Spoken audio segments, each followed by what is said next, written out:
미국과 중국의 패권 싸움이 반가운 소식으로 다가오는 날도 있네요. 오늘 도움 말씀 주실 분으로 김열수 한국군사문제연구원 안보전략실장님 나와 계십니다. 실장님 안녕하십니까? 네, 안녕하세요. 네.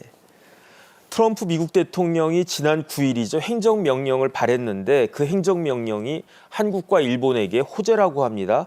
어떤 행정명령이기 때문에 그렇습니까? 네, 조선업 재건과 관련된 건데요. 조선업 재건이요? 네, 미국의 지금 조선업은 거의 뭐 세계에서 바닥 수준이지 않습니까? 네네.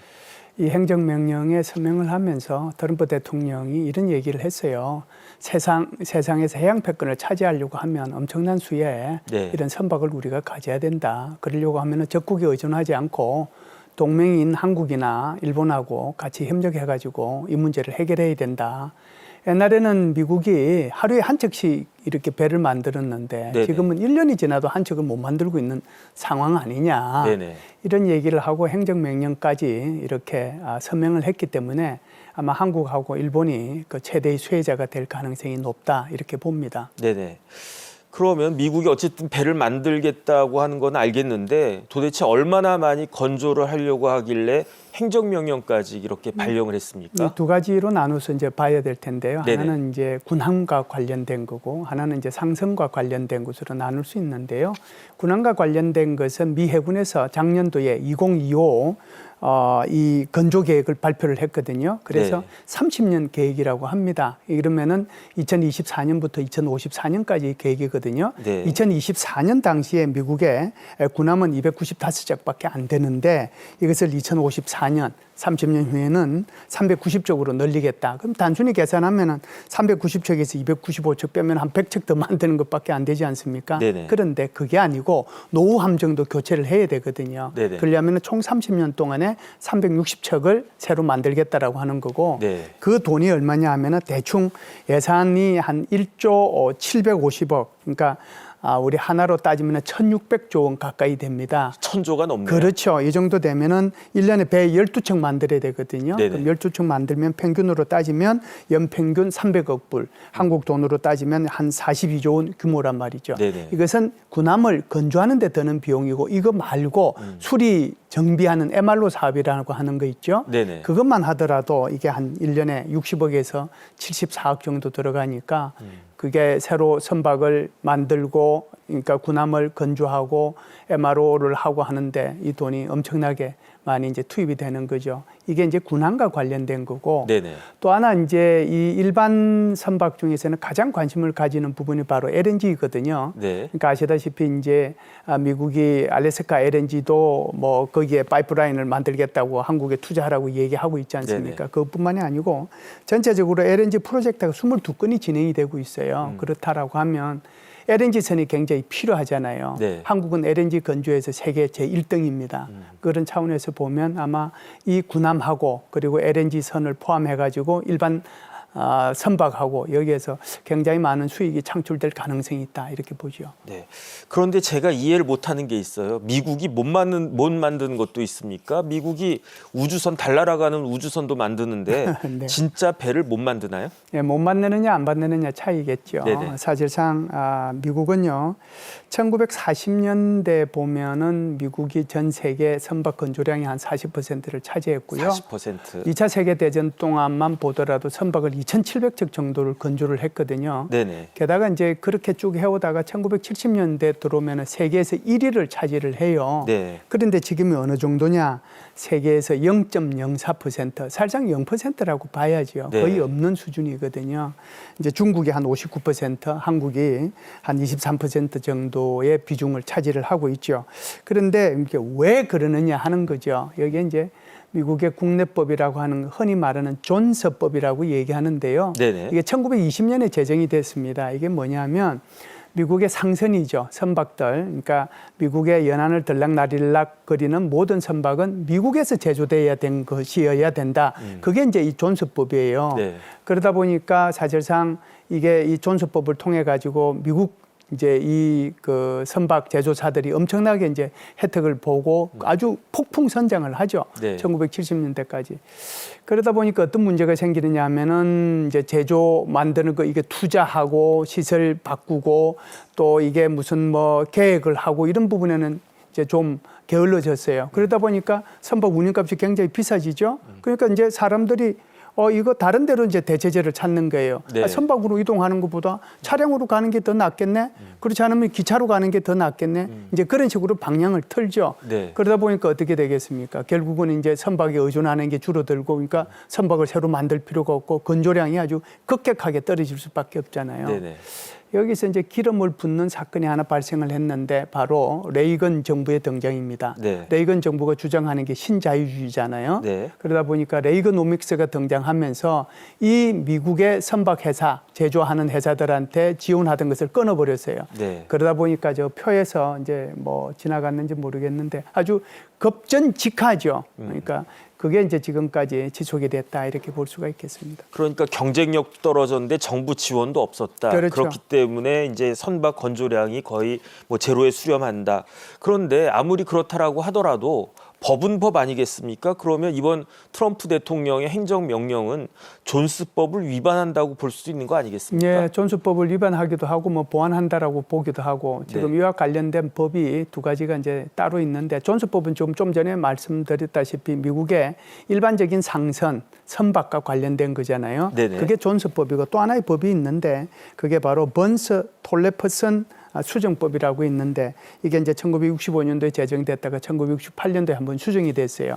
이 법의 핵심은 뭐냐면 모든 미국 군함은 반드시 미국에서 제조해야 된다라고 하는 거예요. 네. 이 두 법이 있는 거거든요. 그런데 지금 말씀하신 것처럼 이렇게 행정명령이 서명함으로써 두 가지 법에 대해서 조금 상충되는 부분이 있잖아요. 네. 그런데 이 두 법이 지금 새로운 형태로 미의회에서 발의가 되고 있는 상태예요. 네. 그렇기 때문에 존스법에 대해서는 미국 선박법이라고 하는 것이 작년 12월 달에 이제 나왔었는데 물론 이제 회기가 끝나면서 폐기가 됐었죠. 근데 여전히 이거는 이제 살아서 아마 곧 뭐 만들어질 가능성이 있다라고 보는데 미국의 상선을 지금 현재 80척 규모에서 250척 규모로 10년 내에 이렇게 늘리고 거기에 따라서 인센티브를 이제 미국에 투자하는 그런 기업들에 대해서 주겠다라고 하는 것이 핵심이에요. 네네. 이게 이제 미국 선박법이고요. 지금 이제 번스 톨레퍼슨 수정법은 뭐냐면 지금 해군 해양경비대의 준비태세 보장법이에요. 이게 지금 발의가 돼 있는 상태거든요. 이 발의의 핵심 내용은 뭐냐면 완전히 이거는 번스 톨레퍼슨 수정법하고 반대되는 얘기예요. 그러니까 미국의 모든 군함들은 미국 내에서 이렇게 건조돼야 된다라고 하는 것을 이 준비태세 보장법을 통해 가지고는 이제는 다른 나라에서도 동맹국에서도 미국 군함을 이렇게 건조할 수 있다라고 하는 거거든요. 네네. 그래서 이것이 아직 법은 통과가 되지 않았지만 미의회에서 논의가 되고 또 행정명령까지 서명이 된 상태이기 때문에 그렇게 멀지 않은 시기에 이런 군함과 그리고 미국의 상선이 해외에서도 이렇게 건조될 수 있는 그런 기회가 열리지 않겠는가 이런 생각을 합니다. 시대가 바뀌면 뭐 법도 개정되는 게 당연한 거 아니겠습니까? 그런데 이번 트럼프 대통령의 행정명령의 목적은 1차적으로는 이제 조선업 재건이지만 하지만은 그 보이지 않는 목적이 중국 견제라고 하는 거는 알만한 사람들은 다 아는 것 같은데 그런데 이렇게 중국을 견제하려다가 미국의 내수 거기에다 심지어 세계 무역에게까지 타격을 입히게 되는 거 아닌가 그런 걱정이 많습니다. 그런데 이런 리스크를 감수하면서까지 그렇게 해양 패권을 차지하는 게 그렇게 중요한 건가요? 굉장히 중요하죠. 미국은 해양국가잖아요. 네네. 사실상 우리가 대항해 시대를 보면 배를 만들어 가지고 항해를 시작한 나라들은 전 세계에서 다 이제 1등 국가가 되고 부자가 되지 않았습니까? 네. 콜럼버스가 미 대륙을 발견한 이래로 대항해 시작됐는데 스페인이 캘리포니아, 텍사스를 포함해 가지고 중남미 전체를 다 식민지로 만들고 이제 포르투갈은 브라질을 식민지로 만들지 않았습니까? 네. 뒤늦게 이제 여기에 뛰어든 영국을 포함한 프랑스, 벨기에 등 네덜란드 이런 나라들은 아프리카 그리고 이제 여기에 동남아시아 이 지역을 이제 식민지로 대상으로 삼았던 거거든요. 네. 결국은 그들이 그때 갈 수 있던 것은 걸어서 갈 수 있는 건 아니고 그때 당시에는 비행기도 없었으니 네. 결국은 이제 배가 결정적인 역할을 한 거죠. 네. 경제적인 면으로 보면 굉장히 중요한 역할을 이제 하는 거다 이렇게 볼 수 있는 거고 또 이제 우리가 러시아 우크라이나 전쟁에서 봤을 때 거기 흑해에서 우크라이나에서 곡물 수출하려고 할 때 그 곡물 수출이 이렇게 제한당하기도 했잖아요. 네. 그게 이제 바로 이게 해양 봉쇄를 했기 때문에 그랬었거든요. 그러다 보면 이게 식량 위기를 초래했단 말이죠. 네. 수에즈 운하에서도 이제 후티 반군들이 수시로 그 수에즈 운하를 지나가는 상선이나 군함들에 대해서 공격하잖아요. 그러면은 보급이 어떻게 되겠습니까? 심각한 차질이 생기는 거죠. 심지어 이제 파나마 운하 같은 경우에도 배 한 척이 지나가다가 이렇게 무태, 그러니까 땅바닥하고 이렇게 접촉이 되면서 거기서 며칠 동안 이렇게 못 움직이게 됐어요. 그러다 네. 보니까 그것도 이제 엄청나게 영향을 미친 거거든요. 경제적으로 굉장히 중요한 면이 있다라고 하는 거고요.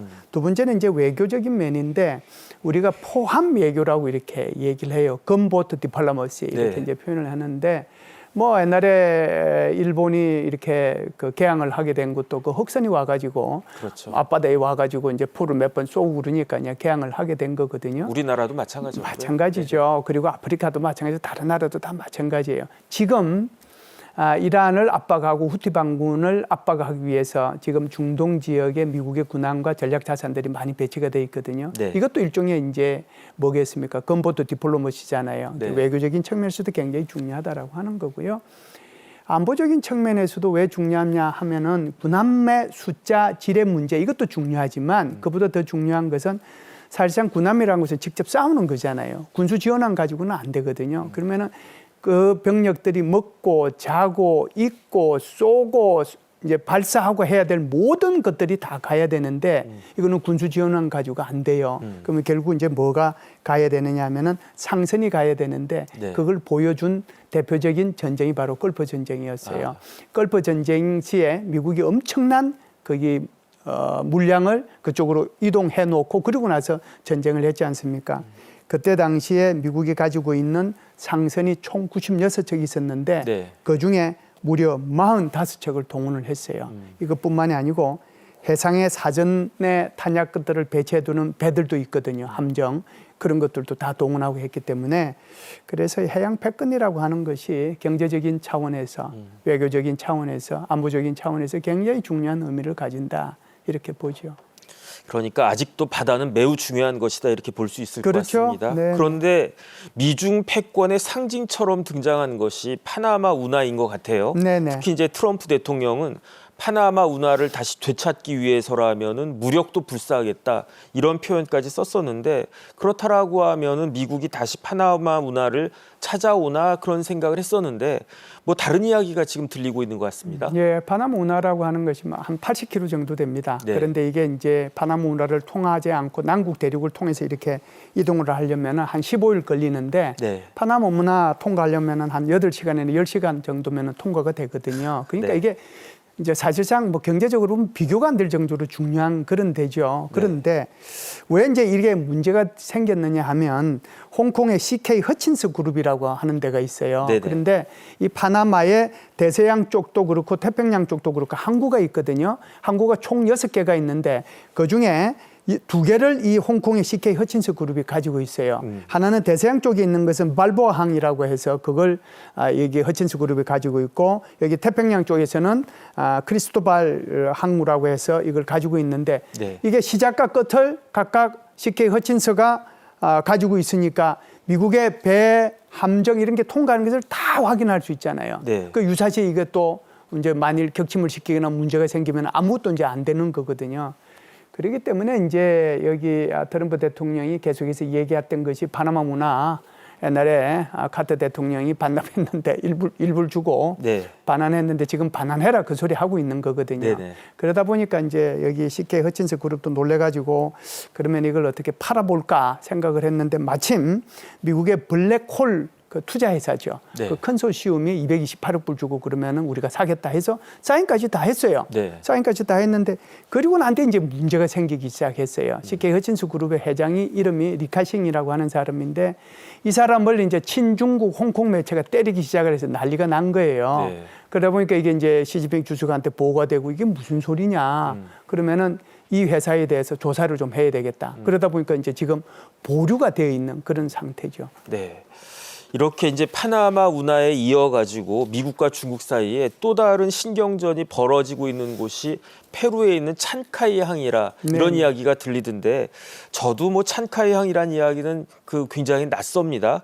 이 찬카이 항이 그렇게 중요한 항구입니까? 네, 그 작년 11월 달에 에이펙 정상회의를 할 때 페루에서는 두 가지 이제 경사죠. 하나는 네네. 에이펙 정상회의가 여기에서 열린다라고 하는 거고, 하나는 지금 말씀하신 것처럼 칭카이항 개항이 되는 거거든요. 네네. 이제 중국이 여기에 13억 불 투자했어요. 13억 불이요? 네, 네. 13억 불 투자해가지고 지분 60%를 중국 기업이 가지고 있단 말이죠. 그러면 이게 누구 겁니까? 결국 중국 거잖아요. 60%니까. 그렇죠. 게다가 이제 중국이 어떤 생각을 가지고 있냐면 이 칭카이항으로부터 브라질까지 고속철도 낳겠다는 거예요. 그러면은 고속철도 나와서 브라질에 있는 천연 자원들 빨아들이고 그리고 그 주변에 있는 콜롬비아라든지 그렇지 않으면은 거기 에콰도르라든지 칠레라든지 이런 원자재를 그냥 빨아들이겠다는 그런 거거든요. 그렇기 때문에 이게 이제 굉장히 보면은 미국으로 봐서는 신경이 곤두서이죠. 사실상 아까도 제가 말씀을 드렸습니다마는 중남미는 미국이 제5대 대통령의 몰로 대통령에 의해서 몰로주의잖아요. 네. 내 세력권인데 여기에 지금 앞마당이란 이야기인 거죠. 내 앞마당이고 내 세력권인데 너 여기 지금 발들여 놓고 있어. 네. 이런 이제 얘기거든요. 그렇기 때문에 파나마 문화에 대해서 이렇게 강경하게 나갔던 이유도 네. 칠레한테 일종의 그런 경고성 그런 차원이었다 이렇게 볼 수가 있죠. 네.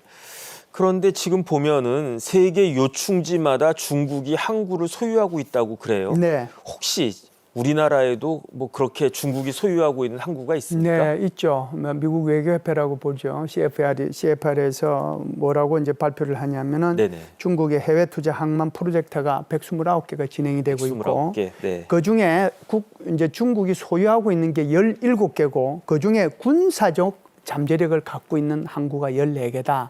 이렇게 지금 얘기를 하고 있거든요. 그래서 중국이 이제 좀 전에도 말씀을 드렸습니다만은 수에즈 운해라든지 몰라카예베라든지 페르시아만이라든지 이런 항구들 다 이제 여기 진출을 해 있는 그런 상황이거든요. 아프리카에만 하더라도 무려 53개의 항구를 지금 확보를 하고 있는 그런 상황이에요. 네. 그렇기 때문에 중국이 이 항구를 확보하기 위해서 굉장히 노력을 기울이고 있다라고 하는 거고 이것은 중국의 뭐 아주 거대 계획이죠. 1대1로의 뭐 일환이다 이렇게 봅니다. 지금 우리 한국에서는 중국의 중하이 칸코라고 하는 중국 기업이 한국의 CJ 대한통운 부산 컨테이너 터미널 여기 투자를 해가지고요. 네네. 2015년도에 지분의 20%를 지금 인수를 해서 제2대 주주로 가 있거든요. 그래서 아마 여기 부산항을 중국 해양 물류 통합의 중요한 포스트로 활용을 하고 있다 이렇게 보죠. 네, 저도 깜짝 놀랄 만한 일인 것 같습니다. 그런데 이렇게 미국과 중국이 바다를 놓고 싸우고 있는 가운데 발해진 트럼프의 행정명령은 큰 파급 효과를 일으킬 것 같은데 어쨌든 그 파급 효과를 통해 가지고 이 행정명령을 통해서 덕을 보는 나라가 결국은 한국과 일본이다 이렇게 볼 수 있을 것 같은데 그럼 뭐 일종의 한일전이 벌어지는 거 아닌가 싶은데 어떻게 해야 되겠습니까? 예, 일본 같은 경우에도 사실상 2003년까지 하면은 세계 1위의 조선 강국이었어요. 그랬죠. 그러다가 이제 우리 한국 또 한국에서 이제 일본으로 중국으로 넘어가는 그런 과정을 겪게 되는데요. 현재는 3위 정도 됩니다. 네. 한국 같은 경우에는 아주 압도적인 기술력을 가지고 있죠. 좀 전에도 말씀을 드렸습니다만은 LNG선, 초대형 컨테이너선, 친환경 선박, 군함, 군수지원함 이런 데 대해서 압도적인 기술력을 갖고 있는데 일본은 또 상대적으로 굉장히 이제 탁월한 어떤 외교력 이런 것을 가지고 있다라고 볼 수가 있는데 이미 2023년 6월 달에 일본하고 미국은 방위 장비의 공동 개발 그리고 생산 정비 협력을 할 수 있는 디카스라고 하는 것을 만들었거든요. 네. 그래서 여기에 지금 협력을 하고 있고 또 요코스카에 주둔 중인 칠함대가 거기 있지 않습니까? 네. 칠함대 소속의 함정들의 정비는 일본에서 하도록 돼 있어요. 그만큼 이제 일본이 굉장히 발빠르게 움직이고 있다 이렇게 보는데 우리가 그러면 훨씬 더 우수한 기술력을 가지고 있기 때문에 미국이 우리한테 다 줄 거냐, 그렇다면 일본한테 줄 거냐 여기에 대해서 이제 생각을 해봐야 되는데 아주 그냥 아주 좋은 사례가 하나 있습니다. 얼마 전에 우리가 카타르로부터 엄청나게 많은 이제 LNG LNG선을 수주를 했잖아요. 네. 그런데 원래는 우리가 싹쓸이 하도록 돼 있었어요. 그런데 이제 중국한테 이제 일부 물량이 갔거든요. 왜 그러면 카타르가 중국한테 LNG선에 대한 기술 수준이 낮음에서도 불구하고 줬느냐?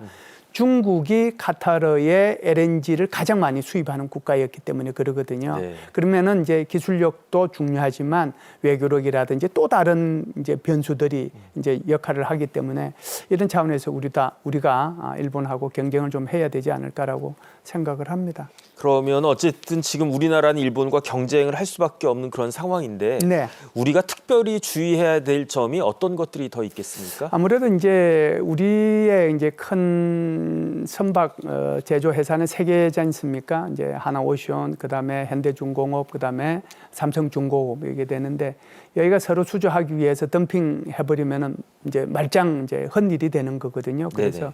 원팀 코리아를 형성할 수 있도록 했으면 좋겠다라고 하는 거고요. 네. 그다음에 이제 두 번째는 사실상 이게 한국의 조선소들이 지금 굉장히 뭐 어떻게 보면은 2030년까지 물량 확보해 놓은 데도 있거든요. 네. 어떻게 보면은 캐파가 오버돼 있는 그런 상황이에요. 네네. 그렇기 때문에 욕심내기보다는 욕심을 줄이고 대신에 덤핑하기보다는 우리의 이익을 이렇게 찾는 그런 수주가 됐으면 좋겠다라고 하는 거고요. 두 번째는 아무래도 이제 숙련공을 확보하는 것이 중요하다라고 보고, 세 번째는 이게 자칫 잘못하면 미국에서 투자한다고 해서 미국에 몽땅 다 가버리면 우리 안 되잖아요. 그렇기 때문에 미국에서의 뭐 건조하는 것도 중요하지만 한국에서 오히려 미국 군함 같은 것을 건조하면 이게 두 가지 차원에서 이익이 있어요. 하나는 경제적으로도 물론 이익이 있지만 네. 미국의 군함이 한국에서 건조되는 거잖아요. 그러면 이건 안보 차원에서 네네. 누구도 건드릴 수 없는 대한민국이 되는 거거든요. 네. 그런 차원에서 우리 정부도 좀 생각을 깊이 했으면 좋겠다는 생각은 합니다. 네. 어쨌든 장기적인 안목이 필요할 것 같습니다. 네. 그런데 이런 K조선이 미국의 진출 현황은 어떻습니까? 어쨌든 물밑 작업이 한창일 것 같은데요. 우리가 지금 크게 보면은 아직 이제 삼성중공업은 뚜렷하게 나타나지 않는데 네. 하나오션하고 현대중공업은 상당히 이제 많이 움직였고 또 일정한 성과도 있습니다. 하나오션 같은 경우에는 필라델피아에 있는 필리조선소 이걸 이제 작년 1억 불에 인수를 했고요. 네. 두 번째는 이미 MRO를 했죠. 작년 8월 달에 우리가 수주를 해서 올해 3월 달에 윌리시리함이라고 하는 군수 지원함인데 4만 톤급이에요. 네. 이거 뭐 8월 달에 수주해가지고 올 3월 달에 내보냈을 때 미국에 관련되는 사람들이 아주 찬사를 보냈어요. 너무 정비가 잘 됐다고. 네. 이제 그런 게 하나 있었고요. 두 번째는 이제 미 해군의 협력사가 호주 오스탈이라고 하는 회사가 알라바마주에 있는데 이 지분을 한 9.5% 정도 추가적으로 하나오션에서 인수를 했어요. 그러니까 뭐 호주 오스탈 회사가 뭐 하는 거냐? 알라바마주에 있는 것이 이게 이제 군수 지원함이나 소형 전투함 여기에 대해서 아주 높은 점유율을 가지고 있기 때문에 이게 이제 하나오션이 필립 조선소를 통해 가지고 이제 상선 그리고 이제 오스탈 이 지분 확보한 것을 통해 가지고 소형 군함 뭐 이런 것들을 갖다가 확보하는 수주하는데 큰 도움이 되지 않겠냐 보고요. 두 번째는 이제 현대 중공업이거든요. 현대 중공업 같은 거는 미시시피주에 있는 흥틴턴 잉글스라고 하는 방산조선소를 사실상 기술 협력을 MOU를 체결을 했습니다. 그래서 흥틴턴 잉글스가 뭐 하는 데냐 하면 수상함 건조 조선소인데요. 네. 미국 23의 3분의 1을 건조하는 데가 바로 여기입니다. 그렇기 때문에 앞으로 이제 이 흥틴턴 잉글스하고 기술 협력을 체결했기 때문에 건조 기술 공유하고 납기, 비용 효율화 이런 것들에 대한 것을 통해 가지고 공동 개발도 할 수 있지 않겠느냐 이런 생각은 합니다. 네. 바다를 제패하는 자 세계를 제패한다는 말이 있지만 그 바다도 일단 배부터 있어야 제패가 가능한 거 아니겠습니까? K조선의 활약을 기대해 보겠습니다. 지금까지 김열수 한국군사문제연구원 안보전략실장님과 말씀 나눠봤습니다. 실장님 감사합니다. 감사합니다.